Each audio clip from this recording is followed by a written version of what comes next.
Esta es una segunda oportunidad en la que estoy con ustedes, quizás no todos, pero con algunos. Mi objetivo en esta oportunidad es tratar de mostrarles que la implementación de la farmacogenómica en Latinoamérica es una posibilidad muy cierta, es una realidad, o sea, podemos hacerlo. Lo que sucede es que en algunos lugares o visiones que tenemos, muchas veces creemos que no es posible, que es algo muy difícil, muy complejo, etcétera, y no es así, ¿no? Entonces yo aquí les voy a hablar de una generalidad de la farmacogenómica, no voy a adentrar en detalles muy profundos de la situación latinoamericana y les voy a mostrar algunas cosas que hemos hecho con objetivo de que ustedes vean cómo abordar la farmacogenómica en Bolivia esencialmente y en sus lugares particulares de trabajo, en la clínica, en la industria, en la docencia, en la investigación, etcétera. Es algo que se puede hacer. Y los invito a ser partícipe de la Sociedad Latinoamericana de Farmacogenómica y de la Red Latinoamericana de Farmacogenómica, de Implementación Farmacogenómica. En ambos tengo alguna participación. La red RELIVAF es la red latinoamericana que yo dirijo y la Sociedad Latinoamericana está dirigida por el doctor Ismael Lares Acef de México, quien es un muy buen amigo. Entonces, la idea es que todos los que están aquí y que les interese puedan involucrarse, participar, incorporarse a la sociedad, participar en los eventos, hacer estancias si quieren. Mi laboratorio está abierto para que cualquiera de ustedes pueda venir, hacer una estancia, aprender desde cero si quieren, no es necesario saber, y con eso transmitir información. Además, en el año 2024 haremos un diplomado internacional online para aprender farmacogenómica desde lo más básico hasta lo más complejo. Entonces, vamos a partir con esto. Una de las cosas más claras es que la farmacogenómica está inmersa en lo que se llama la medicina personalizada o la medicina de precisión. Y ahí tenemos grandes participaciones, gran importancia los bioquímicos y los farmacéuticos, o los bioquímicos farmacéuticos. Es decir, podemos participar de una manera muy profunda aportando a hacer medicina personalizada. ¿Qué es la medicina personalizada? Es la adaptación del protocolo clínico a las características, necesidades individuales del paciente durante todas las etapas. ¿Cuáles son esas etapas? El cuidado del paciente, la prevención, el diagnóstico, la terapia y el seguimiento. Y pongo en rojito la terapia, señalando de que eso es asociado esencialmente a la farmacogenómica. ¿Por qué? Porque la farmacoterapia es donde nosotros hacemos farmacogenómica, entendiendo qué sucede con el fármaco en el organismo humano y por lo tanto saber cuáles genes afectan y con esos genes predecir buena respuesta o mala respuesta. Entonces la medicina de precisión y la farmacogenómica hoy en día esperan responder preguntas que son habituales de los seres humanos, preguntas que todos nos hacemos, algo que no es poco común. Por ejemplo, nos preguntamos, ¿por qué alguien necesita el doble de una dosis de un medicamento para que sea efectivo? ¿Por qué un medicamento funciona para una persona pero no funciona para otra? ¿Por qué alguien tiene efectos secundarios y otros no tienen efectos secundarios? ¿Por qué algunas personas contraen una enfermedad y otras no? Todas esas diferencias y preguntas que nos hacemos día a día eh, son preguntas que nos hacemos porque observamos una respuesta farmacológica distinta. Entonces el tema es cómo enfrentar esta odisea terapéutica, la odisea terapéutica de la variabilidad.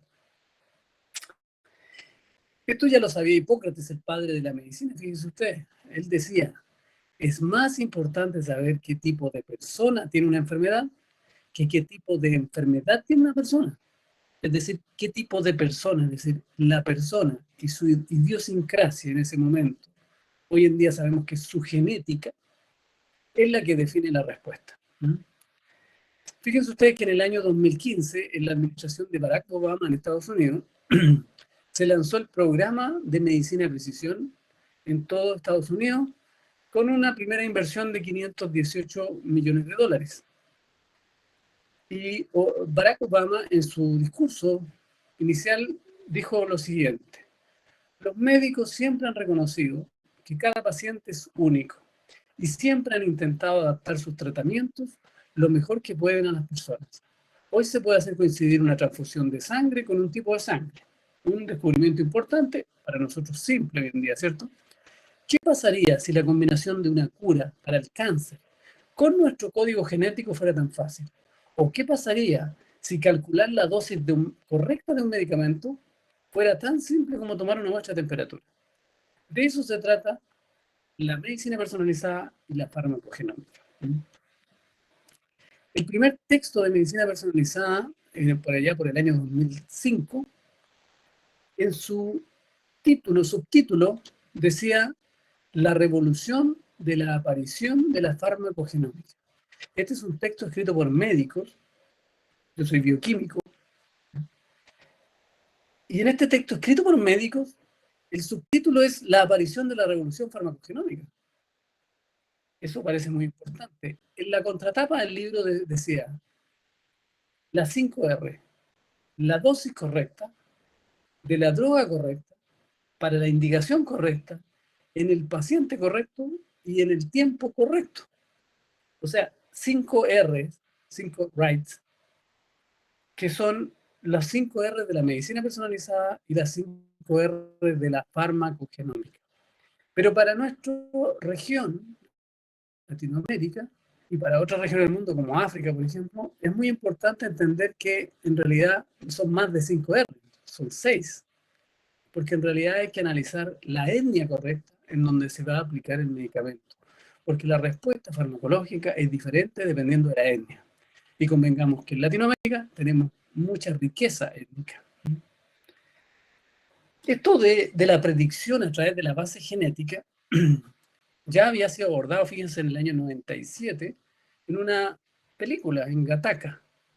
Si no la han visto, si ustedes son muy jóvenes y no la han visto, búsquenla por ahí, por Netflix, por algún lado. Netflix yo creo que no, pero hasta en YouTube la pueden encontrar, o en otros lugares.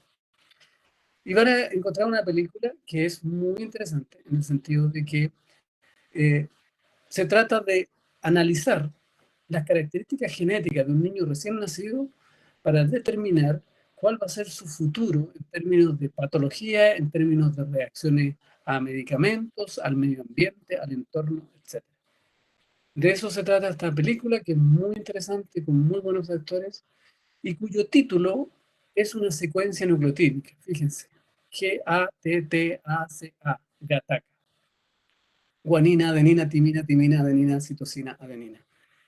Es una secuencia nucleotídica, que si uno incluso puede hacerle la hebra inversa, ¿cierto? Y tienen un doble DNA, un DNA de doble hebra, perdón. Entonces, ¿de qué trata la farmacogenética? Del estudio total de los genes que influencian la respuesta farmacológica y la visión global del genoma. Es decir, cómo analizar los genes de todas las personas, de una persona, para saber cuál va a ser su respuesta a los medicamentos. Y que esto, con la visión global, uno puede determinar cuál va a ser la respuesta. En términos generales, lo que está en el esquema, es decir, ustedes tienen una población de personas que van a reaccionar a un medicamento de cierta manera, le ponemos colores distintos para ver las reacciones distintas, y vamos a establecer un test de DNA, un ensayo de DNA. Ese ensayo de DNA debe permitir hacer que las personas se puedan discriminar en aquellas en que el medicamento va a ser seguro y eficaz, aquellas en que el medicamento va a ser inseguro e ineficaz, que es lo peor de todo, ¿cierto? Aquellas en que el medicamento es seguro pero es ineficaz, y aquellas en que el medicamento es inseguro y es eficaz, como en el caso de la quimioterapia, por ejemplo, donde el medicamento sabemos que es inseguro, pero es eficaz muchas veces para algunos tipos de cáncer. Entonces, esta prueba se trata de que a través de un genotipo, o sea, la parte genética, establezcamos un fenotipo, la respuesta que va a tener el paciente. Pero eso, una vez que nosotros hagamos esta determinación, requiere una validación clínica, es decir, requiere usarlo el paciente, probar, medir valor predictivo, sensibilidad, especificidad, etcétera, para lograr tener un buen resultado. La gente usa de manera indistinta farmacogenética y farmacogenómica, pero en realidad no son exactamente lo mismo, pero son bastante similares. La farmacogenética es una subdisciplina de la farmacogenómica. Por ejemplo, la farmacogenética significa el estudio de los genes que determinan el metabolismo de los fármacos, esencialmente dirigida al metabolismo.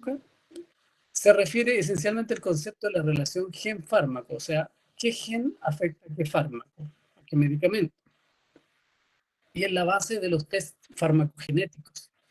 Los test farmacogenéticos como la determinación de tiopurina metiltransferasa o HLA-D para abacavir, para usar abacavir, etc. Ese es un test farmacogenómico. Y la farmacogenómica, que es una disciplina un poco más amplia, es el estudio de todos los genes del genoma que pueden determinar la respuesta al fármaco.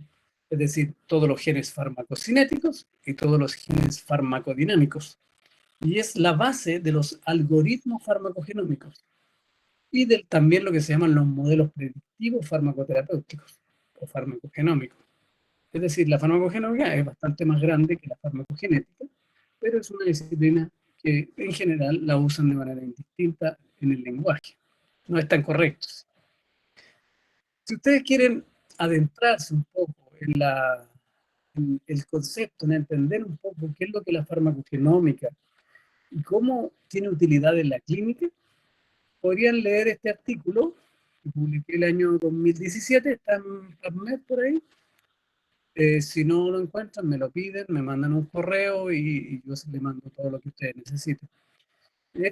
¿Por qué se los digo? Porque es un paper que está en español, fácil de leer y que tiene muchas tablas informativas. Por ejemplo, una tabla informativa, creo que es la última, la tabla 7, donde tiene ustedes páginas web que se usan en farmacogenómica y qué aporta cada página web para el estudio de la farmacogenómica. Entonces, como documento culturizador es bastante bueno. Les voy a contar aspectos históricos de la farmacogenómica, de dónde más o menos empieza a nacer la farmacogenómica. Incluso se cree que esto puede haber partido antes de Cristo. Con Pitágoras, fíjense, el mismo de matemáticas. Pitágoras apreció y dejó escrito una relación entre personas que comían frijoles y anemia hemolítica. Entonces estableció un efecto con un agente externo, un xenobiótico, y una patología. Entonces notó la relación genético-ambiental y por ahí el primer concepto de farmacogenómica. En el año 23, el doctor Garrod sugirió que la variación genética modifica la acción de los medicamentos. Genética y medicamentos, farmacogenética. En el 54, el doctor Haldane señaló que la individualidad bioquímica explica las diferentes reacciones a fármacos. O sea, hablaba de individualidad bioquímica, que es la genética, ¿cierto? Como la explicación de las variaciones, reacciones. Pero en el año 57 ya el doctor Mutolsky, que fue el primero farmacogenetista, podríamos decir, describe los primeros conceptos básicos de farmacogenética. En el año 59 se acuña el término farmacogenética por el doctor Vogel en Alemania. Y en el año 90, fíjense ustedes, del 59 al 90, se acuña el término farmaconómica, que es la contraparte que recién estaba hablando. En el año 91 se lanza la primera revista de farmacogenética, que se llamaba Pharmacogenetics. Actualmente cambió el nombre, hace ya 5 o 6 años, y se llama Pharmacogenetics and Genetics. Es una de las revistas más antiguas en el área. En concepto farmacogenómico en Estados Unidos, Europa, Asia y África, la implementación de pruebas farmacogenómicas parte más o menos Y del 2003 al 2023, en realidad, ha habido notables avances en toda esa área. Latinoamérica partió más tarde, ¿cierto? El año 2006, un proyecto de un investigador español, el doctor Llerena, empezó a sentar las bases de la farmacogenómica, de la variabilidad farmacogenómica en Latinoamérica. En el año 2015, pues, creamos la Sociedad Latinoamericana de Farmacogenómica y Medicina Personalizada, a la cual los invito a participar. Y en el año 2019 obtuvimos un proyecto que dirijo actualmente yo, que se llama Red Latinoamericana de Validación e Implementación de Guías Farmacogenómicas, que termina el próximo año. Ese proyecto está avanzando y los invito a participar. Desde el punto de vista histórico, en el mundo, las pruebas farmacogenómicas que se han ido implementando poco a poco son algunas que pueden ser conocidas por ustedes y se las voy a ir mostrando a través de los años. Por ejemplo, en el 2006 se establece como prueba farmacogenómica la variante de tiopurina metiltransferasa, que cuando está presente produce serios efectos para cuando se trata a la persona con mercaptopurinas. Azatioprina también. ¿Qué efectos produce mielosupresión? Por lo tanto, es importante saber si la persona tiene la variante o no la tiene. Y esa variante se presenta más o menos en diferentes poblaciones. En 2006 también se publica el sistema de dosificación farmacogenética de warfarina, un sistema que predice la dosis de warfarina de quien la tiene que usar. El año 2008, ¿sí?, se describe y se plantea el uso de la determinación de una variante que se llama HLA-B5701 para el uso de abacavir. Y la ausencia de la variante evita que la persona tenga un síndrome de hipersensibilidad. Es decir, es importante destacar, entender o determinar la variante para evitar este síndrome.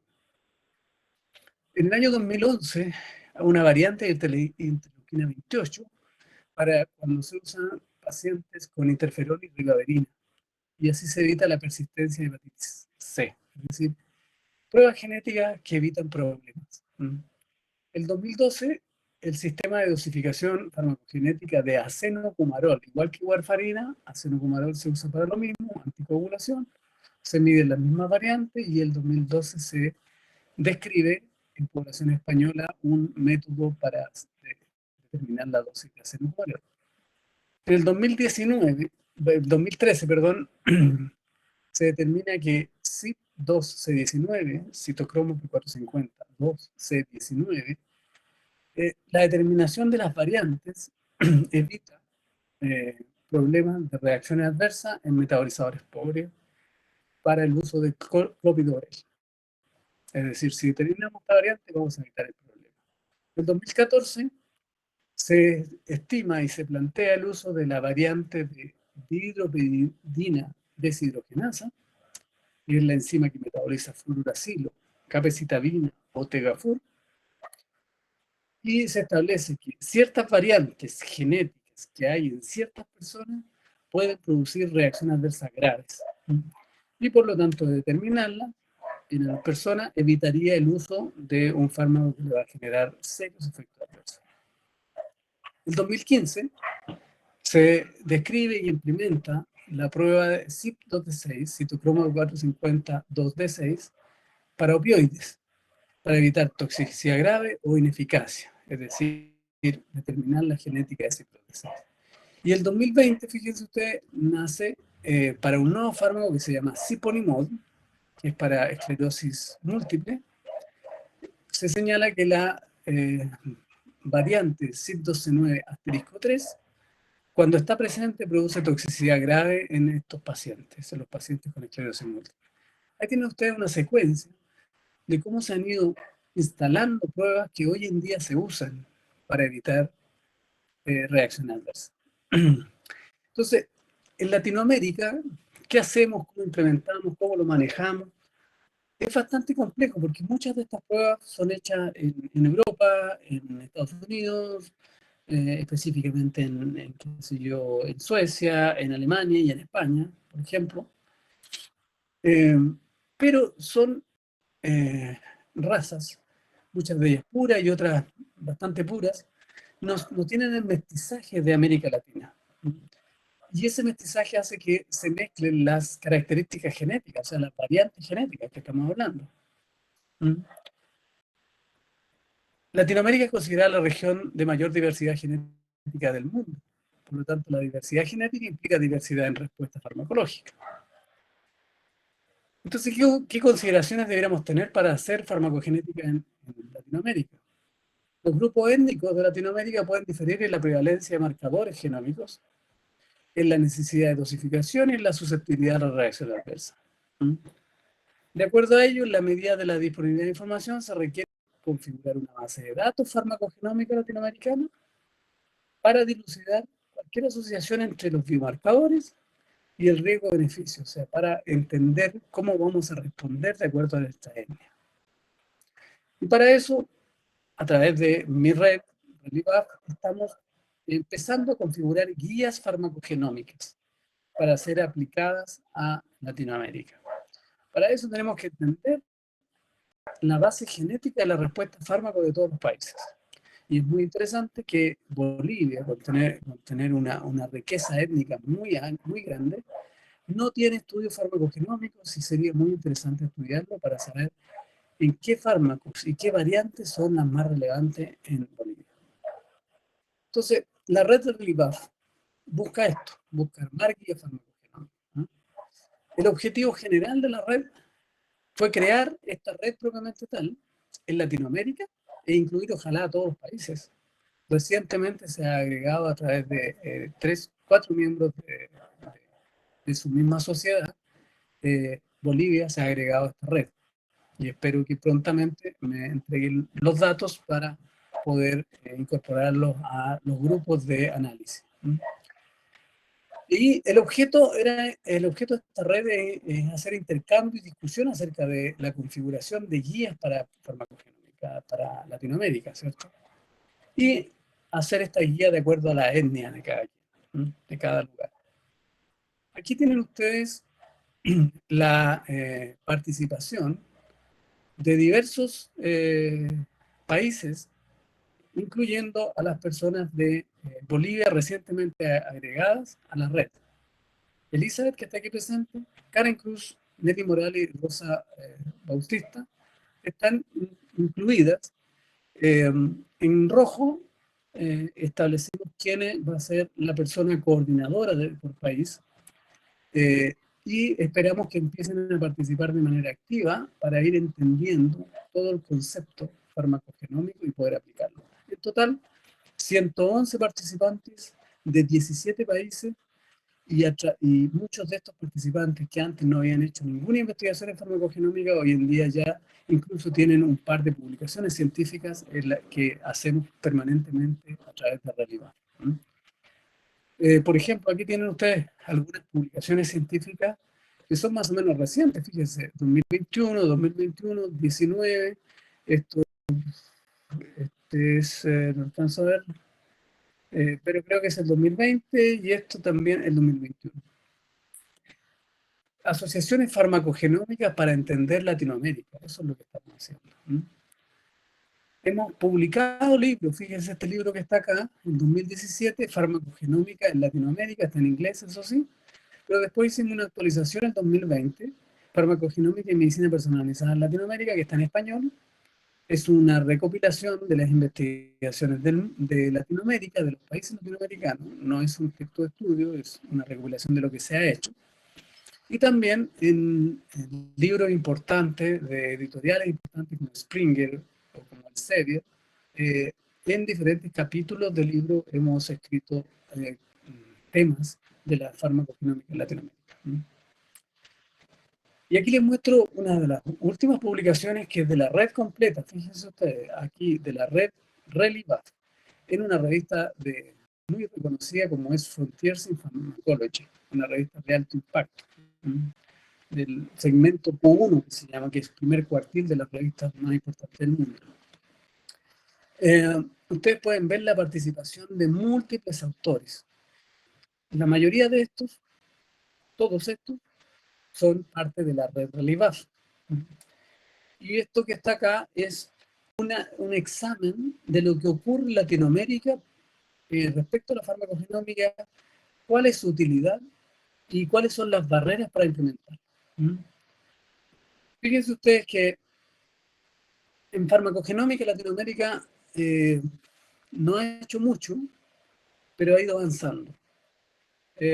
Ustedes pueden ver aquí, por ejemplo, la cantidad de publicaciones científicas en el mundo por año, desde 1959, la primera publicación, por ahí por el año 98, 99 empieza a aumentar la cantidad de publicaciones y hoy en día tenemos entre 1.800 y 2.000 publicaciones de farmacogenómica en el mundo. Y tenemos estudios clínicos que usan farmacogenómica para describir a sus pacientes. En Latinoamérica, partimos más tarde, partimos por allá en el año 84 en Chile, pero el año en realidad 99, 2000, 2001 parte más o menos importantemente y más o menos se publican entre 80, 90 papers al año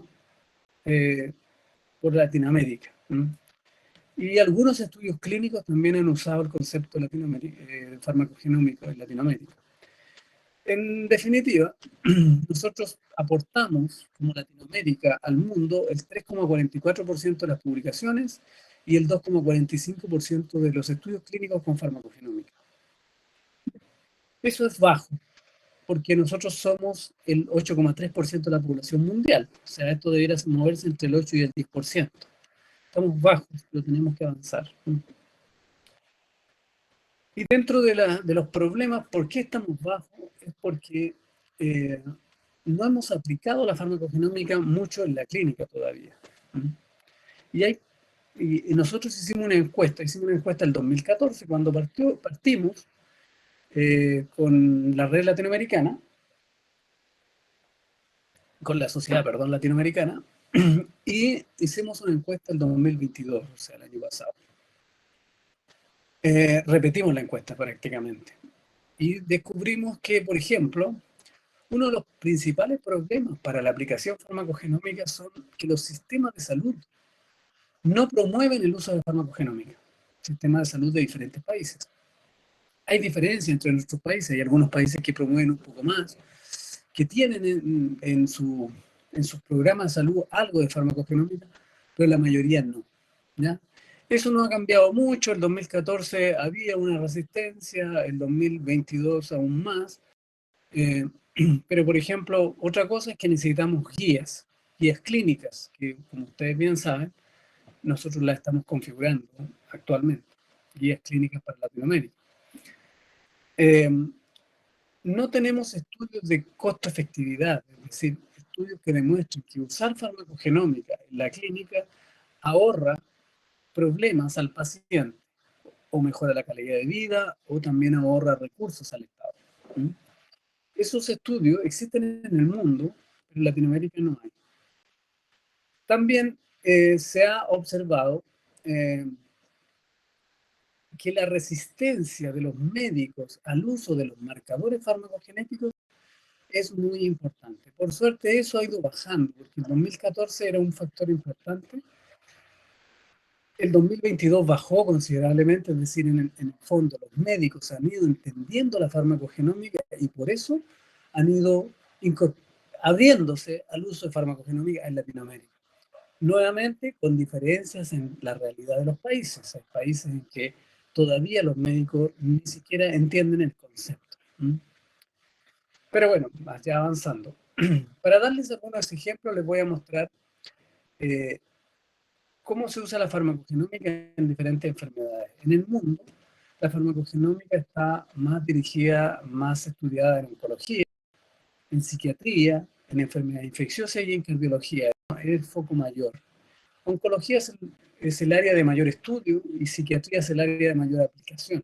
Entonces, Algunas de estas cosas se les voy a mostrar de cosas que hemos hecho nosotros. Por ejemplo, fíjense ustedes, esta es una publicación del 2019 de una tesis de doctorado en mi laboratorio, en donde estudiamos 251 pacientes con cáncer testicular tratados con ciclos quimioterapéuticos de bleomicina, etoposio y cisplatino.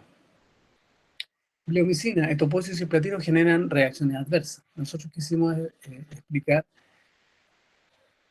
a través de una ecuación con factores genéticos y no genéticos la probabilidad de que un paciente tuviese o no reacciones adversas. Estudiamos 38 reacciones adversas, pero les muestro aquí 5 que tuvieron un resultado más o menos interesante. P es la probabilidad de tener neutropenia febril, por ejemplo, y aquí está una ecuación que involucra algunos factores. Por ejemplo, si usted tiene una alteración genética, que es esta que está acá, la enzima de reparación del DNA, que se llama ERCC1, y usted tiene una dosis acumulada de bleomicina de un rango hacia arriba, con estos dos factores usted tiene una probabilidad alta de tener neutropenia febril. Y así ustedes pueden calcular cuál es la probabilidad. Le va a salir, qué sé yo, 28% probabilidad, 82% probabilidad, etcétera. Tienen que despejar la P, ¿ya? Obviamente esta es una ecuación media difícil, la pueden hacer en una calculadora o en un software. Esa fue una propuesta para nosotros. Uno de nuestros mejores logros como laboratorio y como red latinoamericana es que logramos generar un primer algoritmo de dosis para acenocumarol. ¿Y por qué para acenocumarol? Acenocumarol es una cumarina que se usa para anticoagulación, que se usa en vez de warfarina en los países en que no se usa warfarina. En Latinoamérica hay varios algoritmos farmacogenómicos de warfarina, pero no había de acenocumarol, que es el fármaco anticoagulante que se usa en el sistema de salud de Chile, que se usa en Argentina también en un porcentaje, y en algunos otros países. La mayoría usa warfarina, eso sí. Y este algoritmo de dosis, ¿qué es lo que es? Una ecuación. Una ecuación. Aquí está la ecuación. Una ecuación que involucra el sexo, la edad, el índice de coagulación inicial, el índice de masa corporal y las variables genéticas de enzimas y proteínas que participan en el metabolismo de acenocumarol. Entonces, ¿cómo se usa esto? Si usted quiere calcular la dosis semanal de acenocumarol, que si usted bien sabe, el warfarina y acenocumarol se utilizan con dosis semanales, que distribuye el médico dependiendo de los días, ¿cierto? Entonces, ustedes toman una paciente, las características, sexo, edad, INR inicial, índice de masa corporal y las variantes genéticas que determinamos en el laboratorio. Usted reemplaza esto en esta ecuación. WTD significa Weekly Therapeutic Dose, o sea, dosis terapéutica semanal, ¿ya? Está en inglés. Entonces ustedes colocan la ecuación, reemplazan los valores y de esto va a quedar esto. Quedan números solamente, ¿cierto?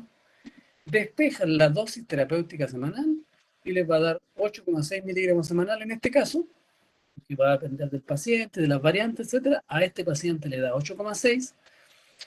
El médico, con este valor, toma la dosis más cercana que se pueda, porque a veces no se logra el dividir el comprimido apropiadamente, pero lo más cercano, ya supóngase que sea 8, es lo más cercano.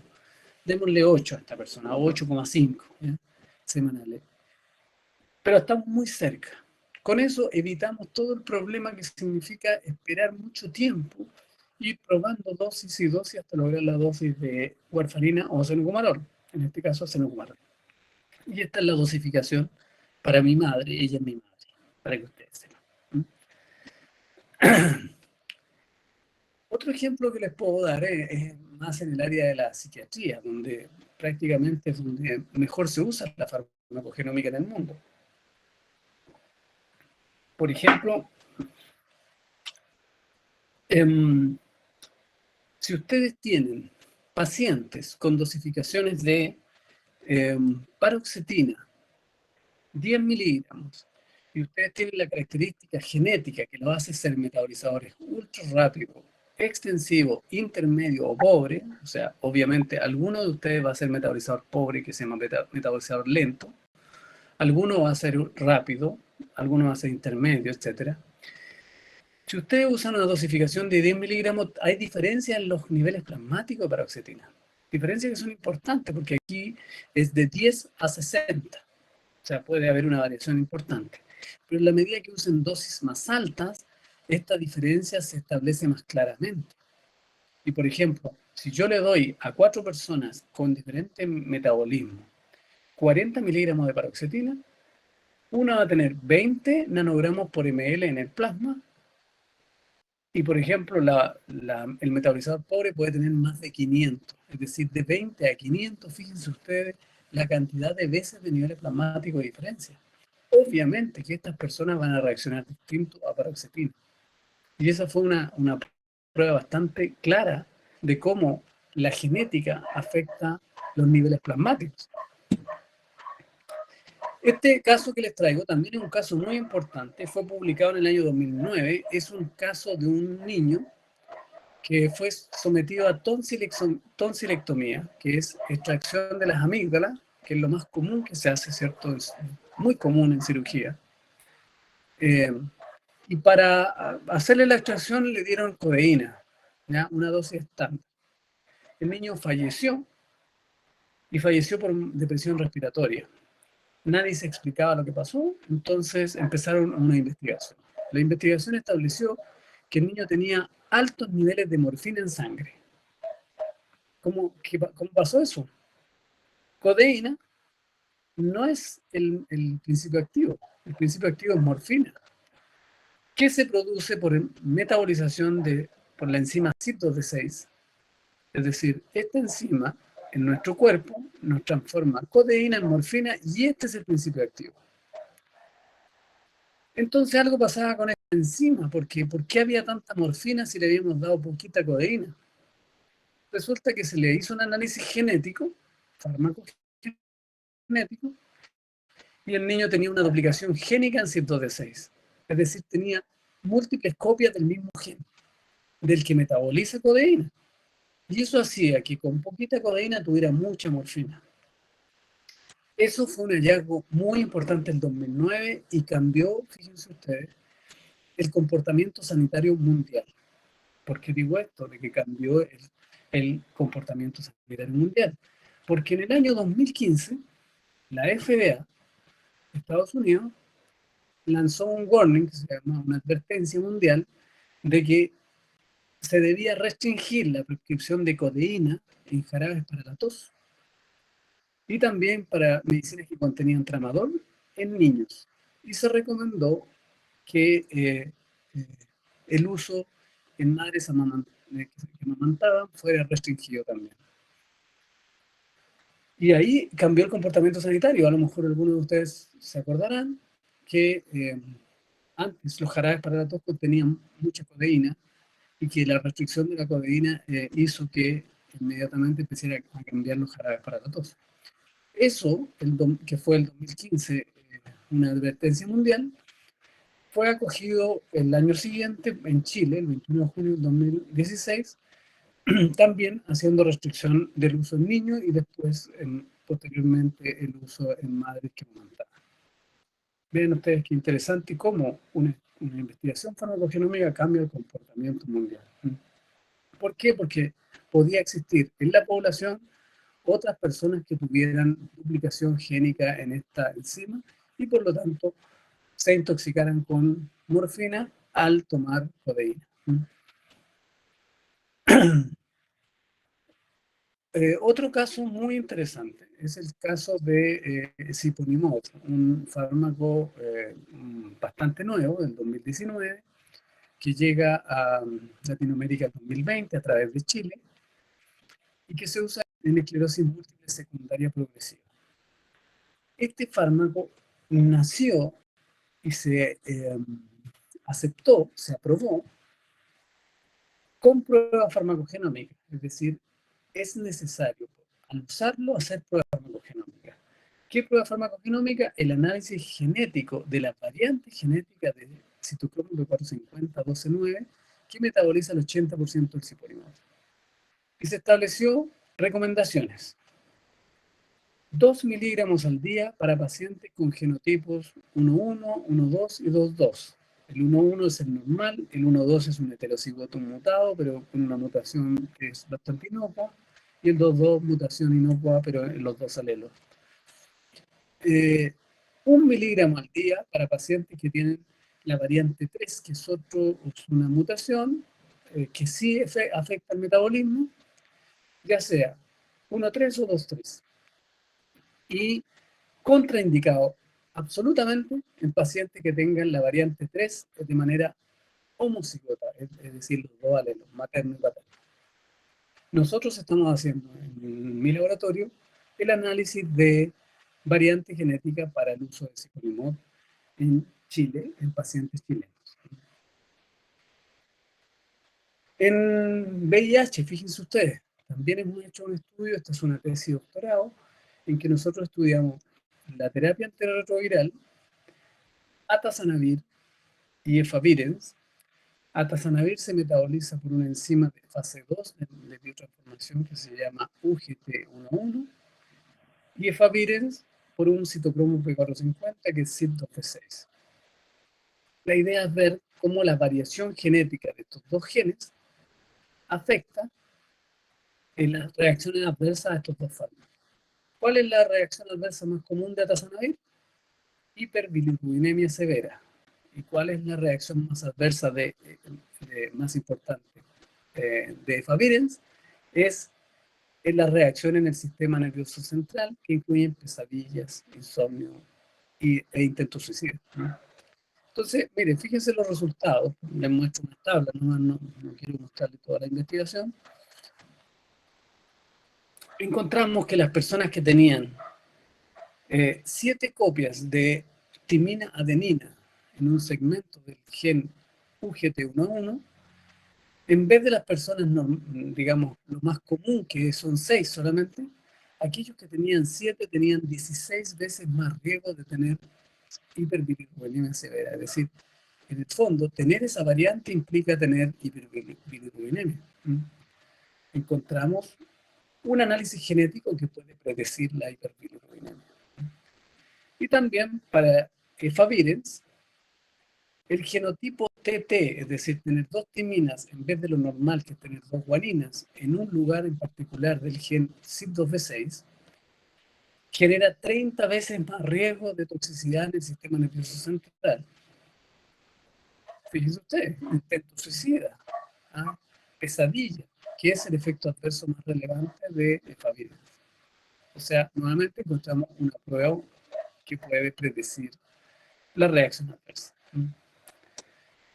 En trasplante renal también hicimos algo, fíjense ustedes, estudiamos los niveles plasmáticos de tacrónimos, los niveles plasmáticos de ciclosporina en pacientes trasplantados renales y nos dimos cuenta que dependiendo del genotipo que tuviera el paciente, por ejemplo aquí tienen ustedes genotipo normal, genotipo heterocigoto y genotipo mutado, homocigoto, usted tiene mayores niveles plasmáticos si está mutado. Por lo tanto, la relación entre los genes y los niveles plasmáticos de estos inmunosupresores va a dar cuenta de la respuesta del paciente al trasplante renal. Pero es una propuesta. La pregunta, en definitiva, o final de todo, es si es costo efectivo hacer estudios farmacogenómicos. Recuerden que una de las preguntas que había en la encuesta era que no tenemos estudios de costo-efectividad en Latinoamérica. No era una pregunta, era un alcance, digamos, en la encuesta. Pero en Europa se han hecho varios estudios de costo-efectividad. Y aquí tienen uno de los principales realizados en una etapa del 2017 y posteriormente el 2020, respecto a todos los análisis farmacogenómicos realizados en Europa, para warfarina, azacitopina, clopidogrel, abacavir, carbamazepina, irinotecan, citalopram, clozapina, mercaptopurina. Y todas estas pruebas se les hizo un estudio farmacoeconómico, Por eso es importante que participen los farmacéuticos para hacer estudios farmacoeconómicos. Y se logró establecer que el 25% de los estudios era costo efectivo. Es decir, hacíamos la prueba farmacogenómica y eso redundaba en que mejorábamos al paciente de mejor manera, su calidad de vida, etc. Pero fíjense ustedes acá, la mitad de todos los estudios resultó ser costo ahorrativo. Es decir, no solo era costo efectivo, sino que además ahorraba dinero a los sistemas de salud. O sea, vale la pena hacer un estudio farmacogenómico porque vamos a evitar gastos. No estamos hablando solo de los efectos adversos del paciente, de los días cama, de los problemas de calidad de vida y una serie de cosas, sino que estamos señalando que se ahorra dinero con hacer estudios farmacogenómicos, evitando todo esto. Y eso es lo que tenemos que entender en Latinoamérica. Y para eso estoy yo aquí prácticamente, tratando de señalarles de que los estudios farmacogenómicos, los test farmacogenómicos, ¿cómo son costo efectivos? Usted hace un test que vale $50 o $200, pero aún así sale a cuenta porque ahorran más de lo que gastan en los efectos adversos o en los días cama, etc. Y fíjense que hay múltiples estudios farmacogenómicos, mire, perdón, de costo-efectividad, estudio de costo-efectividad, estudio de costo-efectividad. Le estoy mostrando algunos del doctor Munir bin Mohamed, que es el investigador más importante del mundo en el área, que es inglés, vive en Liverpool, y que está aquí compartiendo conmigo en una reunión reciente, de hecho. Y nos puede ayudar bastante a hacer estudios de costo-efectividad en toda Latinoamérica. Así que los invito a participar. Estudio de costo-efectividad en Latinoamérica es lo que nos falta para demostrar. Le vamos a demostrar a nuestras autoridades, tengo entendido que en este curso participan autoridades,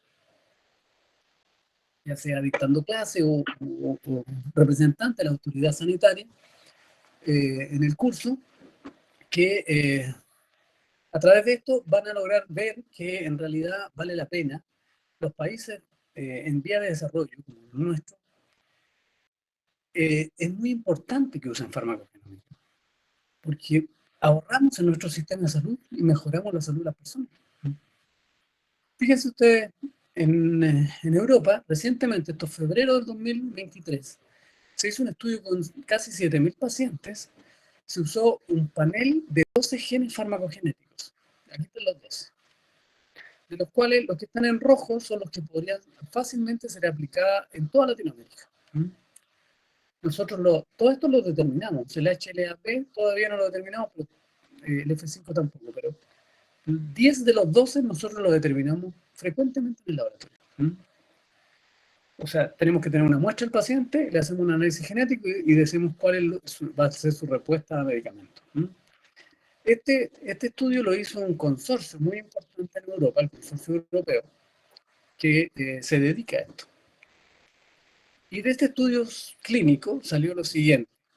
Se señaló que el tratamiento guiado por farmacogenética, utilizando el panel de 12 genes que metabolizaban 65 fármacos, redujo significativamente la incidencia de reacción adversa en un 28%.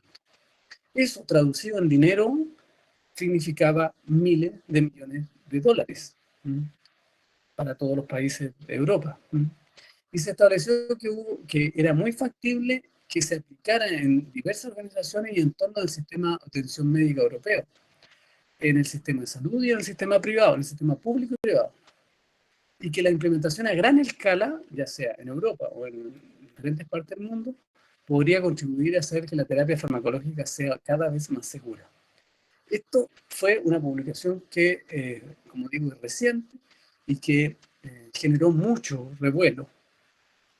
Tanto así que en España, recientemente, y recientemente, fíjense ustedes, 19 de septiembre del 2023, un par de meses atrás, se estableció usar el panel de estos 12 genes en el sistema de salud español, y así España va a ser el primer país europeo que normalice en su sistema de salud la farmacogenética como una prueba de salud cotidiana. El presidente de la Sociedad Española de Farmacología, el doctor Angelena, que está aquí, fue quien impulsó todo esto. Aquí nos encontramos en una reunión hace un tiempo atrás y casualmente con, mire, la misma camisa que estoy usando en esa fotografía es la que tengo acá. Eso fue hace 2 meses atrás, justo antes de que, unos días antes de que se implementara en farmacogenética en España. ¿Por qué no poder hacer esto en Latinoamérica? Si las pruebas farmacogenéticas las podemos hacer. Después de COVID, después de la pandemia COVID, tenemos muchos termocicladores en diferentes partes de los países para poder hacer estos análisis que se hacen con PCR, vía PCR o PCR real time. ¿Qué incentivos tiene para implementar farmacogenómica en Latinoamérica y en el mundo? Hay incentivos por todas partes. Fíjense, para la industria farmacéutica, hacer ensayos clínicos con base farmacogenómica hace que sean más fáciles. Es decir, nosotros vamos a tener mejor caracterizada la población, vamos a achicar el tamaño muestral, podemos hacer estudios con menos pacientes, que eso es más barato, ¿cierto? También podemos recuperar algunos medicamentos, aquellos medicamentos que han mostrado reacciones adversas y que después de un tiempo nosotros logramos explicar que la reacción adversa no es por el medicamento en sí, sino es por la genética de un paciente en particular. La diferenciación del producto en el mercado, todos los que hagan estudios farmacogenómicos van a tener una estrellita diferenciadora. También la industria farmacéutica puede hacer potencias de medicamentos distintas, dosificaciones distintas según el genotipo, según si usted es metabolizador pobre o metabolizador rápido, intermedio, va a haber dosis distintas para distintos pacientes.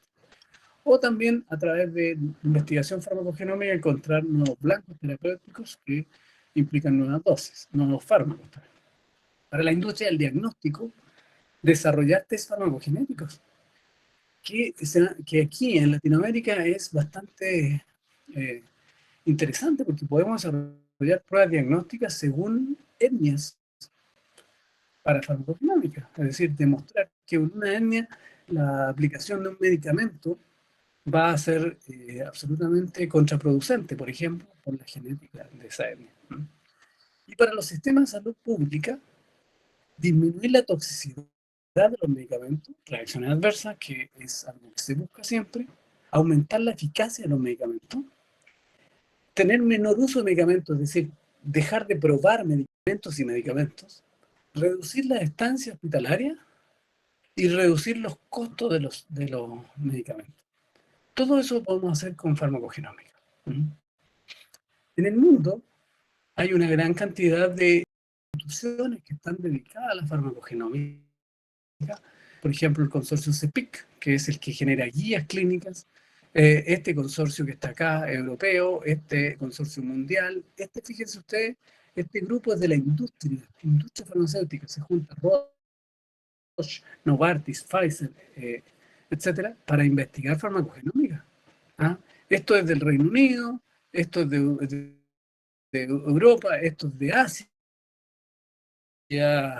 europea, y aquí la sociedad latinoamericana son bastante nuevas comparado con el resto, pero ustedes pueden ser partícipes y podemos tratar de que nuestras autoridades, a través del conocimiento, nos ayuden a la implementación en cada país, acojan y le pongan subsidio a las pruebas farmacogenómicas, así mejorando la salud y mejorando la respuesta y bajando costos, interesantemente.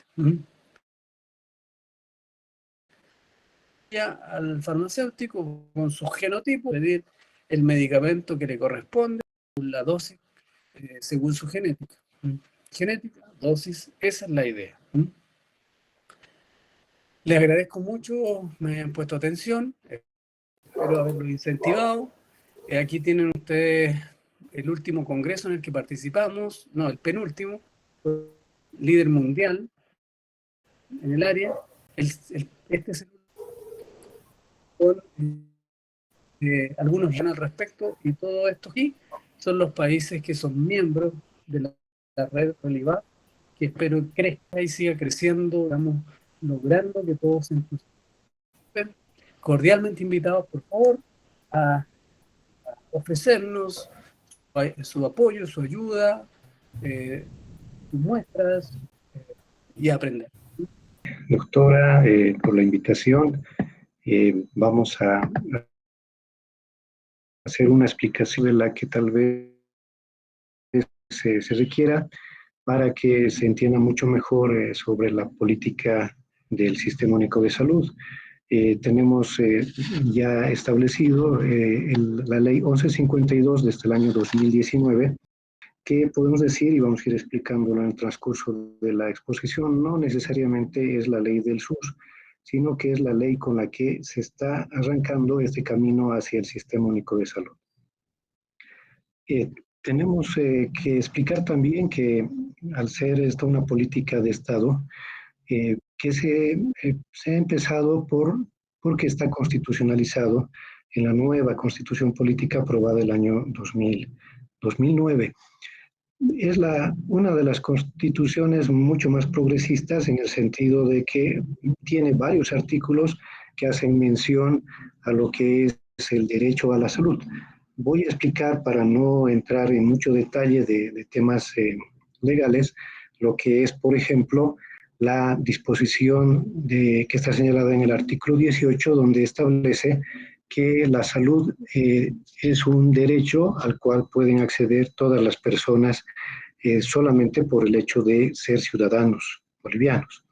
El Estado además garantiza la inclusión y el acceso a la salud de cualquier persona sin ninguna discriminación ni exclusión, y también establece este artículo el nombre y apellido de nuestro Sistema Único de Salud, ¿no? Que además está descrito en la Constitución como universal, gratuito, equitativo, intracultural, intercultural, participativo, con calidad, calidez y control social.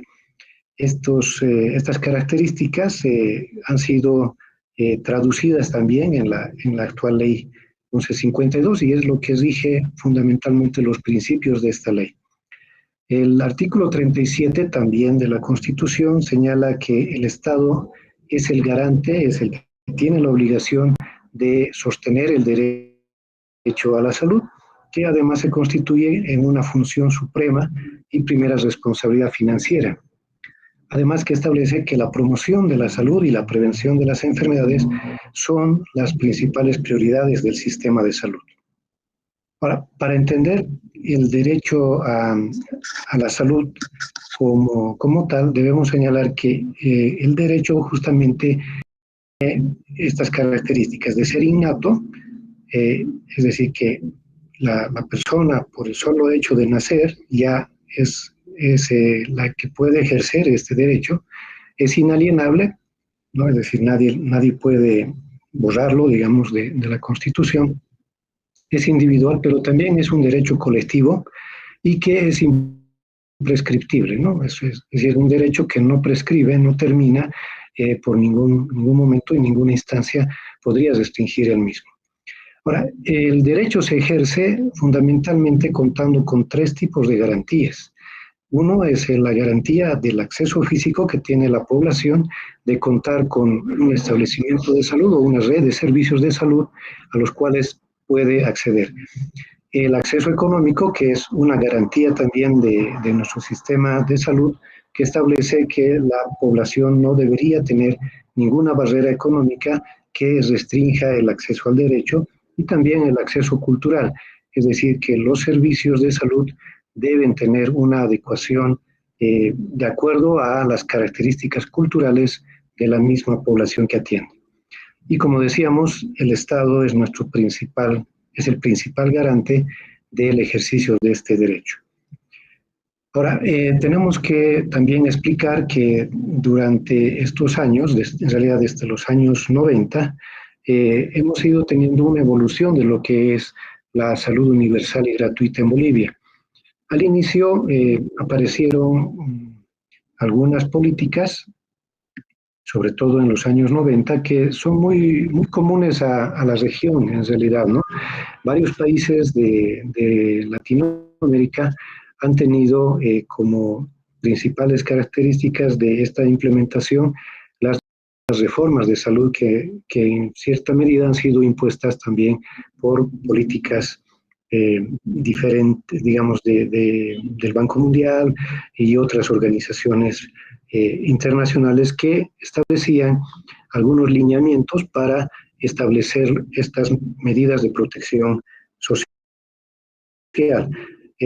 Una de las características de estos denominados seguros públicos, ¿no?, que son el Seguro Nacional de Maternidad y Niñez, con el cual arrancamos el año 96, el Seguro Básico de Salud y luego el Seguro Universal Materno-Infantil, tienen que se basan en el modelo de aseguramiento, que vamos a explicar un poco más adelante.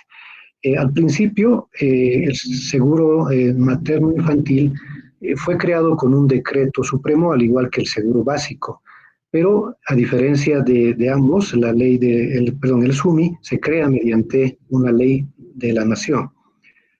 También tiene en común estos seguros que cubrían a grupos denominados vulnerables, fundamentalmente el grupo que se denomina binomio materno-infantil, y cubría a menores de 5 años y a embarazadas. La atención era restringida a establecimientos de salud público, fundamentalmente en los dos primeros seguros, y a partir del SUMI también se obligó, como era una ley, a que las cajas, la seguridad social de corto plazo, también deberían realizar la atención de los beneficiarios. También se caracterizaron estos seguros porque estaban conformados mediante paquetes de prestaciones que en cierta medida eran limitantes. Habíamos comenzado el año 96 con 32 prestaciones, solamente dirigida a la atención materno-infantil, y posteriormente con el SUMI se llegó a alcanzar a un poco más de 700 prestaciones y se ya establecieron ciertos parámetros de atención universal, es decir, dar más servicios que solamente aquellos relacionados a la atención materna e infantil. Todos estos seguros han tenido una característica que ha permanecido, podemos decir así, vigente en los últimos 30 años, que ha sido el pago por servicios realizados por los establecimientos que los otorgaban. Y eso ha sido, vamos a ver más adelante, muy complicado de desmontar, de cambiar, digamos, porque el sistema de salud ya se había acostumbrado a esa modalidad que desde el punto de vista tanto financiero, administrativo, es bastante ineficiente y de alto costo. En ningún país, y nosotros fuimos casi los últimos, en salir del esquema de pago por servicio. En ningún país paga o financia sus servicios mediante esta modalidad. La administración de estos seguros fue solamente a partir de la administración de los gobiernos municipales. Con el seguro materno-infantil no era obligatorio, es decir, los municipios podían firmar un convenio con el Ministerio de Salud para otorgarlo, pero a partir del seguro básico y con el seguro universal materno-infantil, estos seguros fueron obligatorios. Por tanto, también su financiamiento fue obligatorio. Al principio, con el primer seguro, el porcentaje que tenía que asignar el municipio que suscribía un convenio era el 3,2% de su coparticipación tributaria municipal. Con el seguro básico, este porcentaje se duplicó y con la vigencia del SUMI se incrementó al 10% de su coparticipación tributaria municipal. Luego, también aparecieron los denominados seguros para las personas de la tercera edad. Vamos a ver, está muy lenta la computadora. Ahí está. Los seguros para la tercera edad, es decir, para el adulto mayor, fueron medidas que se fueron implementando para cubrir justamente a las personas de 60 o más años de edad. La implementación de ambos también tuvo la característica de que el primero fue mediante decreto supremo y el segundo mediante una ley. La cobertura, ya lo habíamos explicado, era para adultos mayores y se otorgaba, a diferencia de los materno-infantiles, solamente en un principio en la seguridad social de corto plazo. Posteriormente, esta cobertura fue también atendida por el subsector público, es decir, los establecimientos que pertenecen tanto a la gobernación, a las gobernaciones como a los municipios. Su cobertura de servicios era basado en la seguridad social, es decir, en el código, que es la ley que establece digamos, la seguridad social de corto plazo, y su modalidad de pago era similar al de las cajas, es decir, mediante el pago de una prima de cotizaciones por persona, que inicialmente alcanzó a un monto de $56 per cápita, que estaba distribuido para el seguro de vejez, con el 60% financiado por el TGN y el otro 40% por los municipios. Cuando se avanzó hacia el seguro del SPAN, los municipios se hicieron cargo con los recursos generados por el IDH, es decir, el impuesto directo a los hidrocarburos que les correspondía por coparticipación, ¿no? La administración fue en un inicio solamente también de la seguridad social, es decir, de los entes gestores de las cajas, y luego se pudo pasar esta administración a los municipios. Luego, el año 2013, estos dos tipos de seguros fueron fusionados mediante la denominada Ley 475, que ya tenía un modelo incipiente, pero que se implementó ya con el modelo de sistemas universales de salud. Sus características fueron cambiando, aunque algunas de las características de los denominados seguros públicos todavía se mantenían.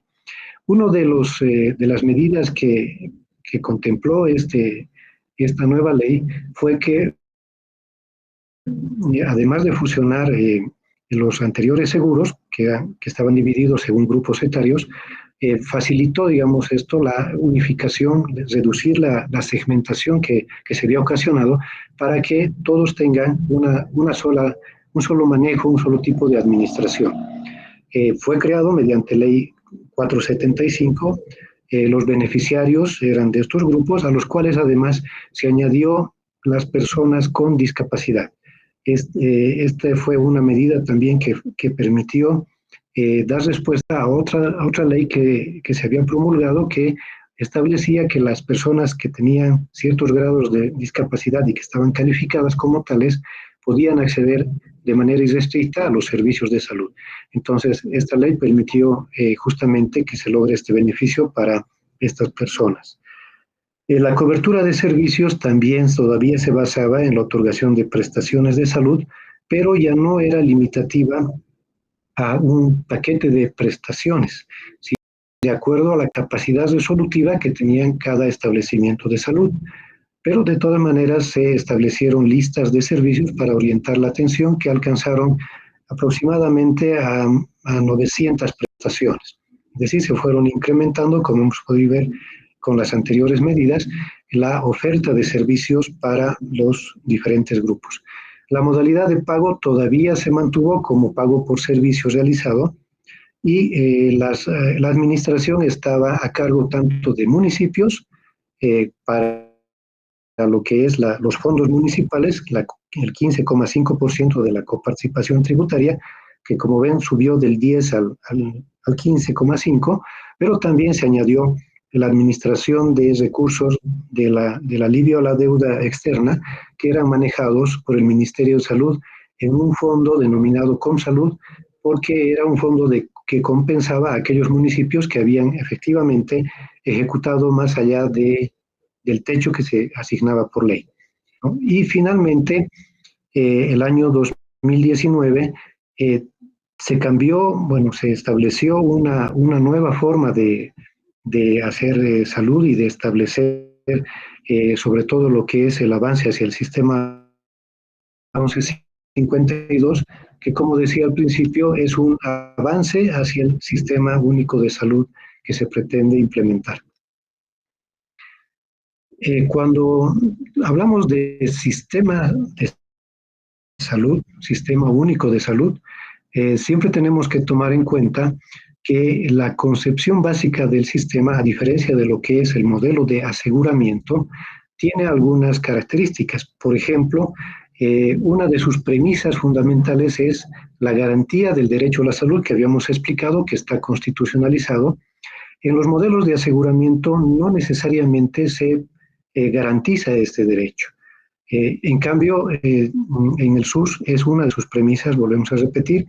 Existen en lo que respecta a la relación público-privada, digamos, una diferencia. Los sistemas universales, como el nuestro, tienen una naturaleza netamente pública, ¿no? Puede haber alguna relación contractual con prestadores privados, pero en el modelo de aseguramiento que se maneja en otros países, también el subsector privado se encarga no solamente de la otorgación de servicios, sino también en muchos casos de la administración de los servicios y la compra de servicios. ¿Ya? Entonces, ese aspecto es un poco la diferencia que tenemos con los modelos de aseguramiento, que digamos son eh, muy característicos de algunos países. La administración de fondos y el financiamiento también para la compra de servicios por parte del financiador también está bajo la tutela del subsector público, de las instituciones como gobiernos municipales, gobernaciones y el nivel central, cosa que en el modelo de aseguramiento puede haber tanto la administración de fondos públicos, pero por instituciones públicas o privadas que generalmente compiten por esos recursos y por esa administración. La regulación, en el caso del sistema único, es una instancia interna, en cambio, en el aseguramiento en salud, los seguros, son instancias externas, pero generalmente públicas. Por ejemplo, en Chile, el FONASA es una de los reguladores, en Colombia, el Ministerio de Salud, ¿no? Ahora, respecto a la cobertura y acceso, el Sistema Único de Salud, por ejemplo, tiene una cobertura poblacional universal, que vamos a ver más adelante cómo se ha ampliado, pero su característica es que no restringe el acceso de la población. El aseguramiento, en cambio, sí. La universalidad muchas veces se refiere solamente a la cobertura poblacional, no necesariamente, como vemos más adelante, a la cobertura también de servicios.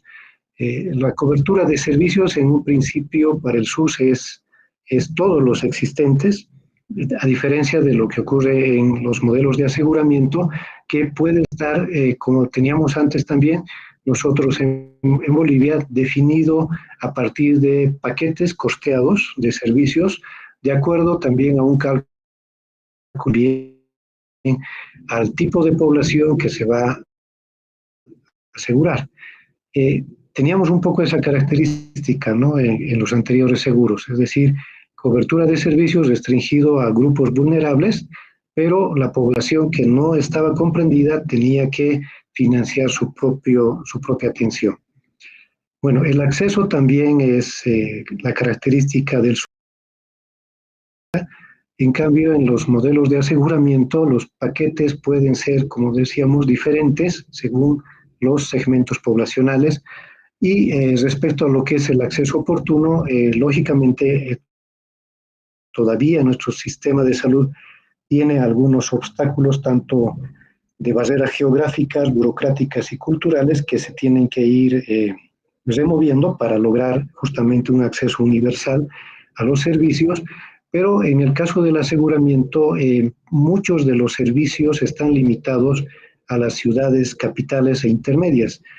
Un ejemplo, por ejemplo, de lo que pasa en esto es la seguridad social de corto plazo, que tiene instituciones restringidas fundamentalmente o asentadas en las ciudades capitales, y sus asegurados que viven en otros municipios donde no tienen presencia, tienen la obligación en muchos casos, de asistir o viajar hasta donde puedan encontrar esa cobertura.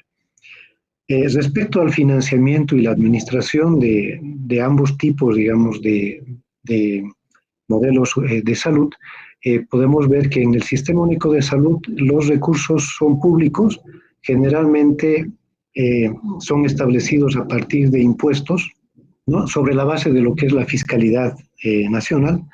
En cambio, en los modelos de aseguramiento, bueno, hay varios tipos, pero pueden estar, como en el caso de la seguridad social, puede ser bipartita, es decir, que tanto el patrón como el Estado son los que se encargan de, digamos, de financiar las atenciones, o en algunos casos el asegurado y el patrón, o en otros casos es tripartita, es decir, los tres contribuyen para que se pueda lograr, digamos, la otorgación de las prestaciones tanto en especie como en dinero.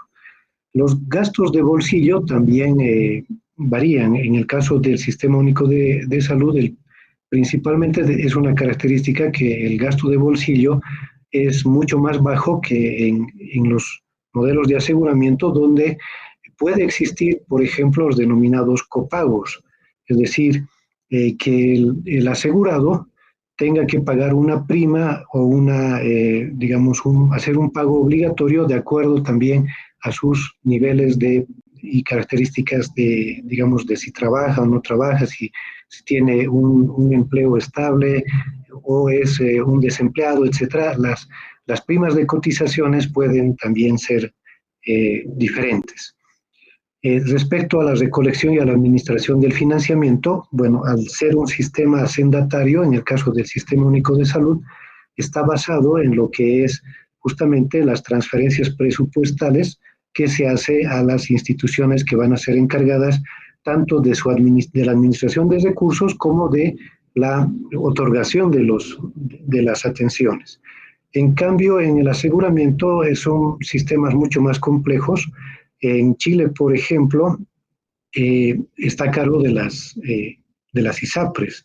En Colombia también tenemos instituciones parecidas que se encargan de la administración de estos recursos y la distribución o el pago a los prestadores. Respecto a la equidad o igualdad, el principio también del Sistema Único de Salud es que debería haber una equidad alta, es decir, que el servicio esté más disponible para el que más necesita, aunque todavía esos aspectos requieren mejor planificación para remover los obstáculos que generalmente se van presentando, ¿no? Mencionábamos, por ejemplo, en el caso del aseguramiento, que la igualdad o la equidad son diferentes porque justamente al establecerse copagos u otros modelos como los coseguros o los seguros adicionales, bueno, tenemos ahí una inequidad porque puede ser que haya personas que paguen más, otras que paguen menos, y el acceso también a veces se restringe de acuerdo a las capacidades de pago de las personas, ¿no? Y finalmente, la afiliación, por ejemplo, en el Sistema Único de Salud no se requiere necesariamente una afiliación como un requisito para la atención de las personas, pero en el caso del aseguramiento en salud sí, es un requisito que la persona esté afiliada a un seguro para poder ejercer ese derecho individual. Hasta ahí podemos explicar un poco las diferencias entre lo que es el sistema de salud universal, que en el caso boliviano es el Sistema Único de Salud, y el modelo de aseguramiento que, vuelvo a repetir, está implementado en otros países con diferentes características. Este es un poco el resumen de lo que ha significado un antes y un después respecto a lo que es el acceso y la cobertura de salud que tenemos en Bolivia. Antes del SUS teníamos varios tipos de beneficiarios, unos que eran beneficiarios de la Ley 475 que hemos explicado. Podía haber también otros seguros, por ejemplo en Tarija tenían el SUSAT, que era el Seguro Universal Autónomo de Tarija, como una medida de aseguramiento público que ha sido implementado por la gobernación. justamente la gobernación de Tarija. Habían otros seguros municipales que en muchos casos han sido muy incipientes y también podemos considerar como personas aseguradas o cubiertas, digamos, en sus atenciones eh, con la seguridad social de corto plazo. Los porcentajes, digamos, no superaban el 60% de la cobertura, ¿no? Es decir, teníamos un 40% de personas que no estaban cubiertas o sus atenciones no eran gratuitas. Con el SUS prácticamente se ha sumado, digamos, a este grupo que antes no estaba protegido y hemos alcanzado casi el 62% de beneficiarios que en este momento adscritos tenemos un poco más de 6,7 millones de bolivianos y la cobertura de las cajas no ha variado mucho, todavía se está atendiendo a un 38%, pero como podemos ver con esta medida que se ha establecido, prácticamente todos los ciudadanos bolivianos y están cubiertos ya sea por las cajas o por el Sistema Único de Salud en sus atenciones de salud justamente. Entonces, la ley 1152 ha establecido, mediante una decisión también del Estado, que se constituya en un mecanismo técnico financiero que garantice la atención tanto integral como gratuita de la salud de aquellas personas que no cuentan con acceso a la seguridad social de corto plazo. Ahí se encuentran personas que no tienen un empleo formal, eh, personas que eran establecidas anteriormente como grupos vulnerables, materno-infantil, adultos mayores y personas con discapacidad, entre otros, ¿no? El esquema de financiamiento que establece la ley también ha variado respecto a lo que se manejaba anteriormente.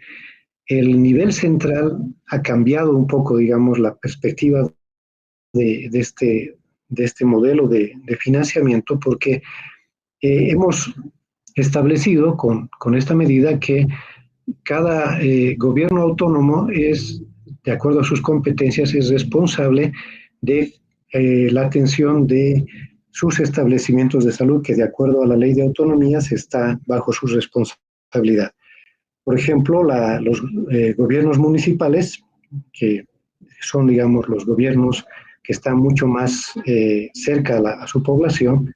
En el país tenemos un poco más de 330 municipios.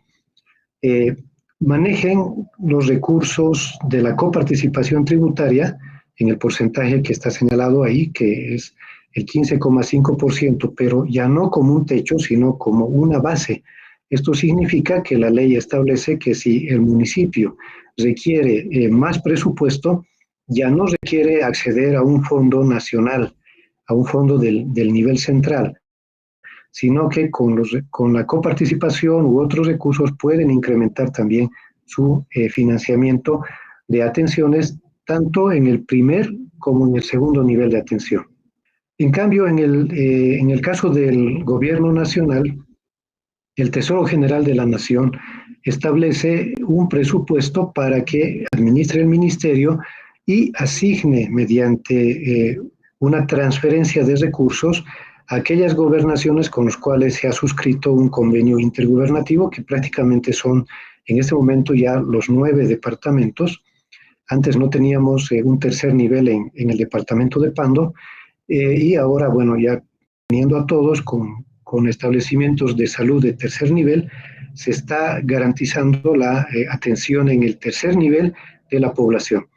El cuarto nivel es todavía una instancia, son establecimientos o institutos de investigación que van a estar disponibles ya a partir del próximo año con lo que se ha establecido como el Plan de Hospitales para Bolivia, que va a implementar estos institutos y que también van a estar financiados respecto a lo que es la atención de salud de las personas que asistan con los recursos que se va a otorgar a través del Tesoro General de la Nación.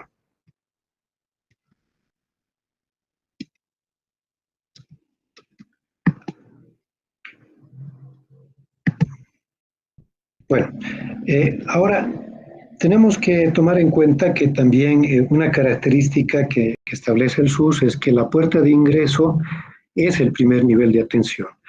Ha hecho mucho énfasis la ley en el reordenamiento del acceso de la población. Hasta antes de la ley, el problema que siempre teníamos era que la población podía acceder incluso por el tercer nivel de atención para la atención de sus necesidades básicas, es decir, atenciones de enfermedades prevalentes y aquellos que consideraba la gente que podía ser una urgencia o una emergencia, aunque en la práctica no era tal, ¿no?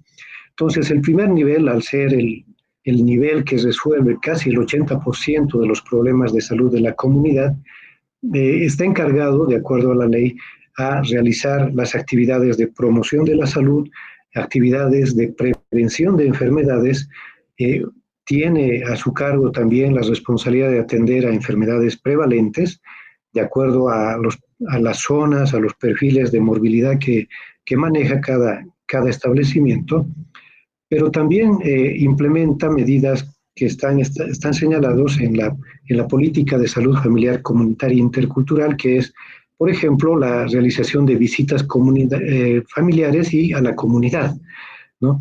Y también tiene la función, el primer nivel, que es de contacto, de adscribir a los beneficiarios del SUS. Esto con fines de registro, pero también para permitir una mejor planificación y programación de actividades del primer nivel.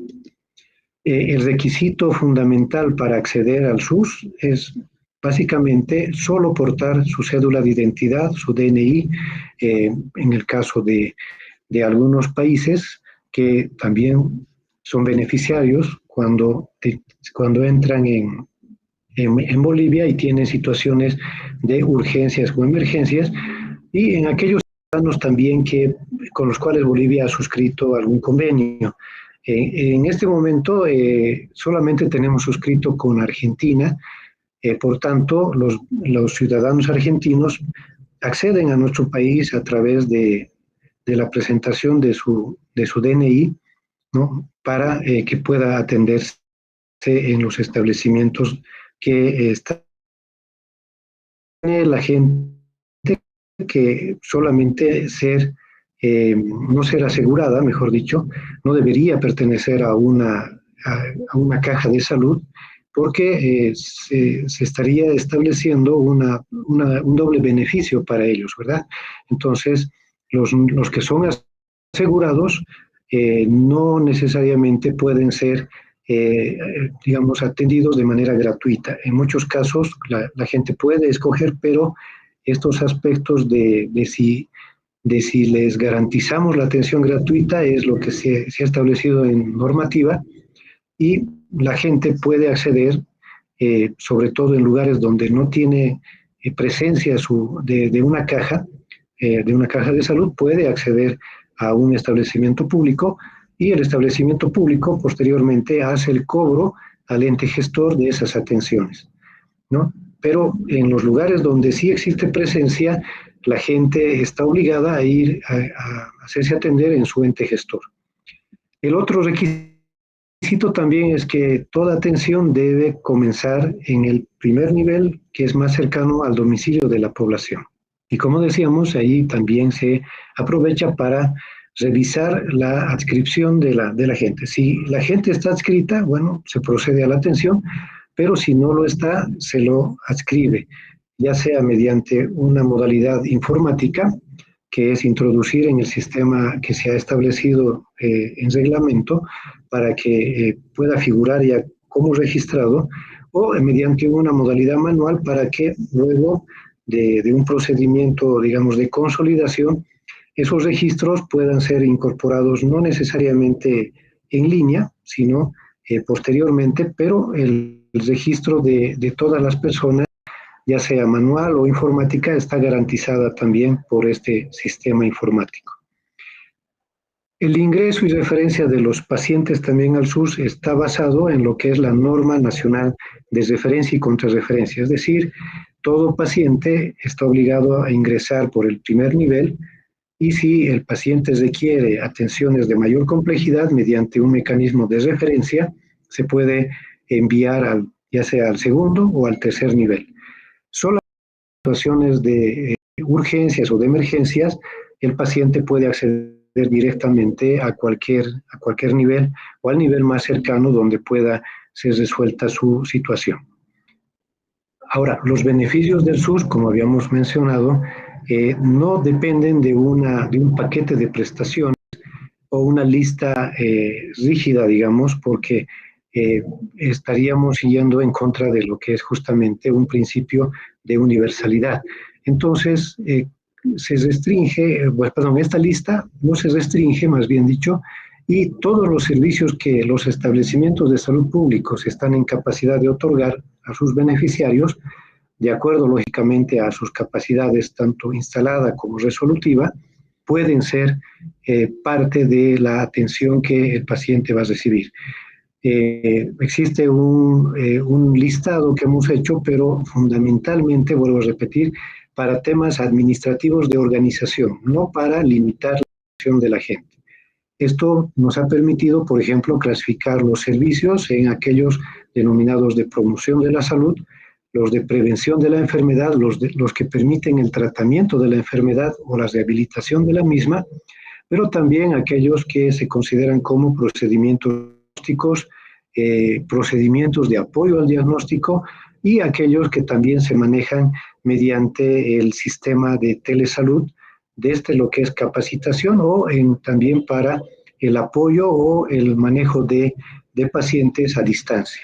Entonces, todos los servicios prácticamente están garantizados por el Sistema Único de Salud, aunque la población siempre pregunta qué nos cubre.